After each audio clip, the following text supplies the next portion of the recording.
Salut les randonneuses, salut les randonneurs et salut les chers amis de Rive 54. Un grand merci tout d'abord à vous toutes et tous ceux qui nous regardez sur nos émissions de télévision Rive 54.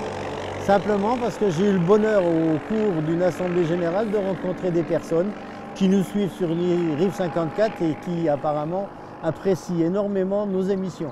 Alors on va continuer Romain parce que regarde où on est ici. On est au nord du Luxembourg complet. On est tout à la pointe du Luxembourg, mais on va faire comme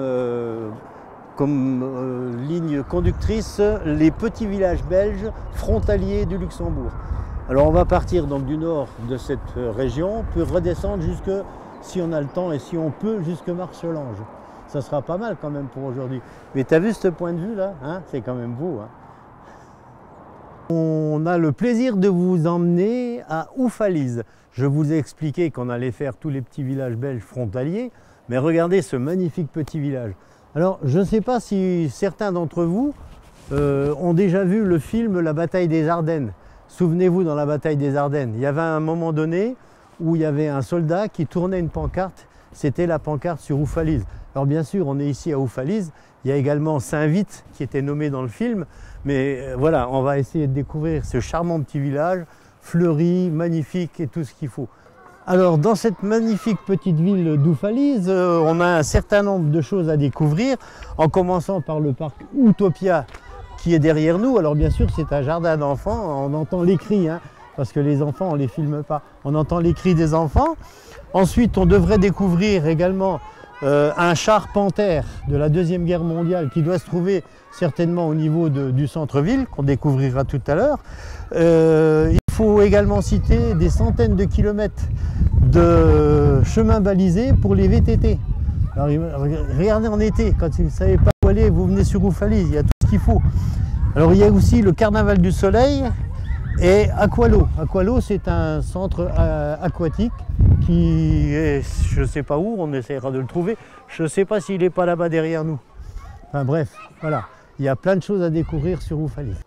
Bon, alors on était donc venu pensant découvrir un char Panther qui se trouvait dans Oufalise et on vient d'apprendre après renseignement que ce fameux char il est reparti vers l'Allemagne pour rénovation. Mais par contre, ce qu'on peut vous montrer, c'est que cette fameuse bataille des Ardennes qui a eu lieu de décembre 1944 jusqu'à janvier 1943, rien que sur Oufalise, il y a quand même eu 192 personnes qui ont été tuées par des bombardements aériens et la barbarie des hommes. Voilà, ce sont tous les morts de Oufalise, les victimes civiles, je parle. On est maintenant au centre d'Oufalise avant de se diriger vers Gouvy et on est ici au niveau de l'information touristique d'Oufalise, donc l'office de tourisme d'Oufalise. Voilà, on est devant une magnifique statue, bon, ça bouge un peu ce machin-là. Oh là là, faut pas le casser. Hein. Alors voilà, nous avons fait donc une légère découverte d'Oufalise, hein. C'était un magnifique petit village. Regardez un peu ces vues avec l'Ourthe qui coule bien sûr en dessous de nous. Et la prochaine étape sera Gouvy. C'est vers le nord du Luxembourg et on sera à la limite de la frontière allemande. Voilà, donc on est sorti de Oufalise, mais il y avait encore un dernier point de vue à voir. C'est derrière nous, ça s'appelle Aqualo. Alors Aqualo, c'est une piscine de 25 mètres, une pataugeoire, des bains, des saunas, etc. etc. C'est un immense complexe qui est derrière moi et c'est juste à la sortie d'Oufalise. Alors en quittant donc le complexe Aquao qui est derrière moi, on est donc maintenant sur le sentier des qui est juste avant le complexe d'Aqualo. Alors vous avez l'exemple de sculptures. Alors, tous les sculpteurs sont autorisés à venir implanter leurs sculptures dans ce parc. C'est quand même une bonne initiative. Hein. C'est-à-dire que les gens qui font des belles sculptures, bah, ils les exposent ici dans le parc. Voilà. Donc on est une dizaine de kilomètres d'Oufalise, on remonte vers le nord du Luxembourg et on est actuellement à Cherin. Voilà, ben, déjà comme je vous avais dit, hein, on va retrouver des vestiges tout au long de ce parcours de la bataille des Ardennes. Ça c'est un canon, est-ce qu'il est allemand, est-ce qu'il est anglais ou américain, on n'en sait rien parce qu'il n'y a pas de nomenclature, il n'y a pas de marque, il n'y a rien du tout. Mais enfin bon, c'est un vestige de la bataille des Ardennes. Par contre derrière, regardez cette magnifique église romane qui date apparemment, ce qu'on nous dit, de 670. Donc c'est une très très vieille église qui a dû être reconstruite, hein, parce qu'il y a eu des dégâts quand même dans la région. Hein. En direction de Gouvy, on est tombé sur une stèle, c'est le lancement de l'ère spatiale militaire à Gouvy-Sterpigny. On est d'ailleurs passé près de la ferme de la Madelonne où se passe le festival de jazz. Alors il faut dire que dans ce lieu, le 8 septembre 1944, à 11 h, est lancé sur Paris, Maison Alfort plus précisément, le tout premier V2 de l'ère spatiale militaire. Le temps de vol était 4 minutes. Imaginez-vous, d'ici, on envoyait un missile V2 en 4 minutes.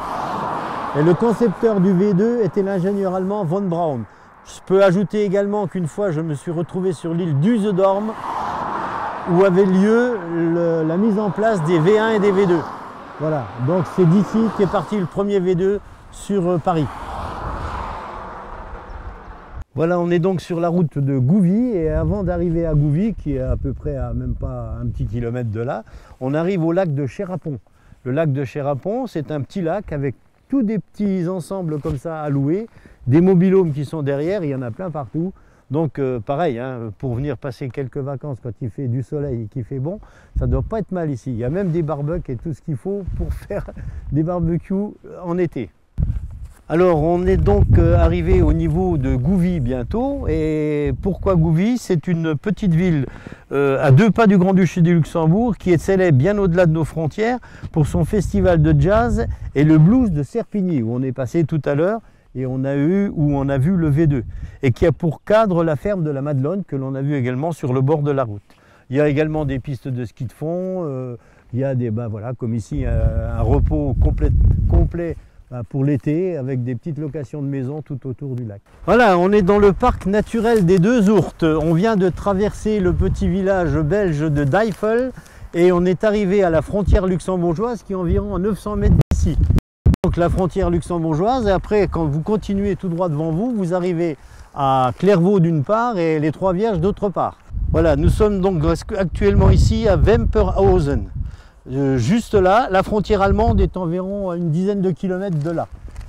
Donc on est à la pointe extrême nord du Luxembourg. Maintenant, on va redescendre donc tous les villages belges côtiers avec la frontière luxembourgeoise en direction de Martelange. On redescend du nord du Luxembourg vers Bastogne et on est ici au niveau de Steinbach. Devant nous, il y a un tout petit ruisseau, c'est le ruisseau de Steinbach, dit la Venne. Donc on a devant nous un magnifique château en traversant le petit village de Steinbach et on va se diriger maintenant vers Bourcy.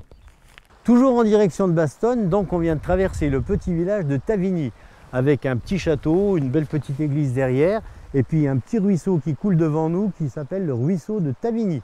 Voilà, et même un petit toutou qui vient nous dire bonjour dans le pré. Viens Boubi, ben viens mon petit chien, tu viens pas? Non, t'as la trouille. Hein.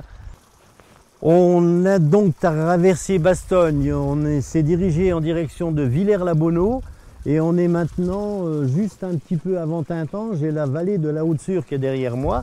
Alors cette stèle est dédiée à la mémoire de Monseigneur Jean-Bernard, je pense, Falise, qui est né à l'ancienne tannerie de Bettelange en 1844. C'est le premier évêque de Norvège, mort à Luxembourgville en 1933, après une vie dévouée au service de Dieu. Voilà. C'est un monument qu'on trouve sur la route en direction de Tintange. Alors on est donc ici, pas trop loin de Tintange, pour bien vous dire qu'on a bien suivi tout ce qu'on avait décidé de faire aujourd'hui, c'est-à-dire de suivre les villages frontaliers de la Belgique, entre la Belgique et Luxembourg. Ça, c'est une borne frontière luxembourgeoise. Donc ici, là c'est le Luxembourg et ici c'est la Belgique. C'est quand même un... Alors il y en a déjà dans la vallée des 7 châteaux. On en a rencontré plein aussi des bornes comme ça. C'est des bornes frontières.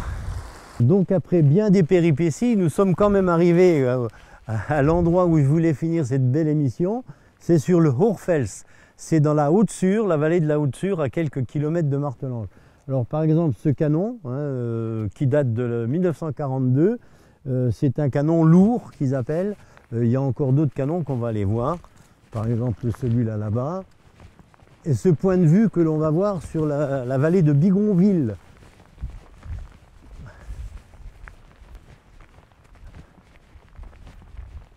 Alors celui-là, c'est un canon. On a même le soleil dans les yeux. Alors c'est un canon, canon anti-char de 88 cm de l'année 1943.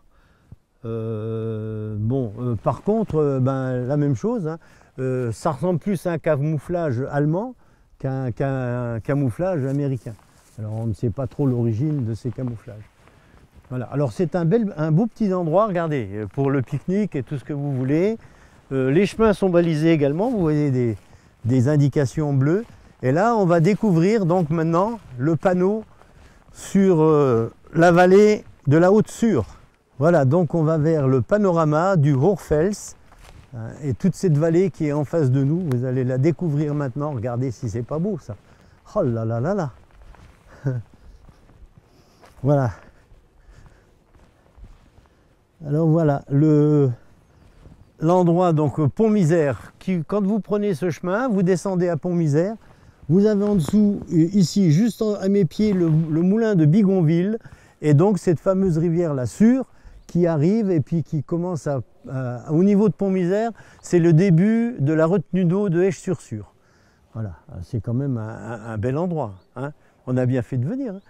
Alors moi, ce que je te propose, Romain, c'est que comme il y a des chambres à louer là, on va dormir là, puis on reviendra demain matin. On sera bien ici.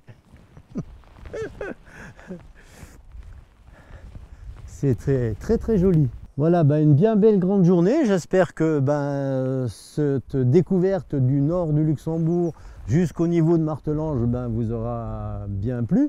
Il y en a encore d'autres qui vont venir après, hein. On ne va pas s'arrêter comme ça. Hein. Mais il faudra qu'on mette tout ça au point, Romain, hein, parce qu'il y a du boulot quand même. Enfin, c'était quand même une merveilleuse journée. Randonneuses, randonneurs et puis fidèles amis de Rive 54, on espère que vous nous retrouverez sur la télé locale Rive 54 et puis à très bientôt pour une nouvelle émission. Au revoir.